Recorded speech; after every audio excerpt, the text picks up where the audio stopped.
കല്യാണം കഴിഞ്ഞിട്ട് 6 മാസമായി. ഈ മാസം വരെ ഇത്രയും നാള് ഞാൻ അനുഭവിച്ചൊന്നും എനിക്ക് ആരോട് പറയാൻ പറ്റുന്നില്ല. എന്താടോ അമ്മായിമ്മ പോരോ സ്ത്രീധന പീഡനോ അങ്ങനെ എന്തെങ്കിലും ആണോ? അങ്ങനെ എന്തെങ്കിലും ഉണ്ടെങ്കിൽ തന്നെ ഒരു വാക്ക് പറഞ്ഞാൽ മതി. ഒരു കേസ് ഫയൽ ചെയ്താലുണ്ടല്ലോ തന്നെ ഉപദ്രവിച്ച എല്ലാവരും അഴിയണം. എന്ത് കാര്യത്തിനും എൻ്റെ ഫുൾ സപ്പോർട്ട് തനിക്കുണ്ടാവും കേട്ടോ. ധൈര്യമായിട്ടിരിക്കും. അതൊന്നുമല്ല. പിന്നെ എന്താണെങ്കിലും താൻ പറയേ. അങ്ങനെ അശ്വതി ധൈര്യമായിട്ട് പറഞ്ഞോ, എന്നെ വിശ്വസിക്കാം. പറയും. എന്റെ പ്രശ്നം പ്രശാന്തേട്ടനാ. അയാളെന്താ ഉപദ്രവിക്കോ? എനിക്ക് പിന്നെ വീട്ടിൽ പറഞ്ഞൊരു പോലീസ് കേസ് കൊടുത്തൂടെ? എനിക്ക് ആരോടും പറയാൻ പറ്റില്ല ഡോക്ടർ.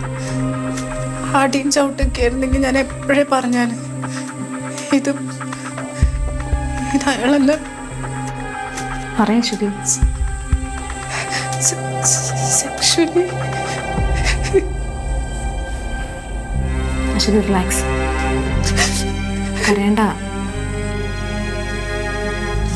നമുക്ക് എല്ലാ പ്രശ്നങ്ങൾക്കും പരിഹാരമില്ലേ? സമാധാനമായിട്ട് പറയും.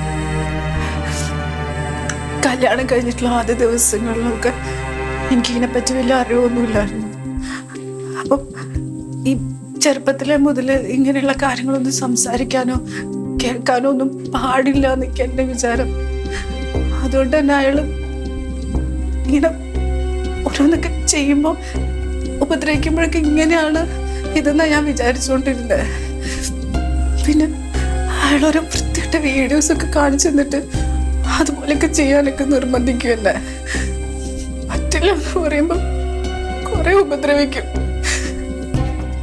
അവർക്കൊക്കെ അറിയാൻ പോലെ എനിക്ക് സ്വാതന്ത്ര്യം അവിടെ. അവർക്കൊക്കെ അറിഞ്ഞു കഴിഞ്ഞാൽ വായ പൊത്തി കൈയൊക്കെ കെട്ടിയിട്ട്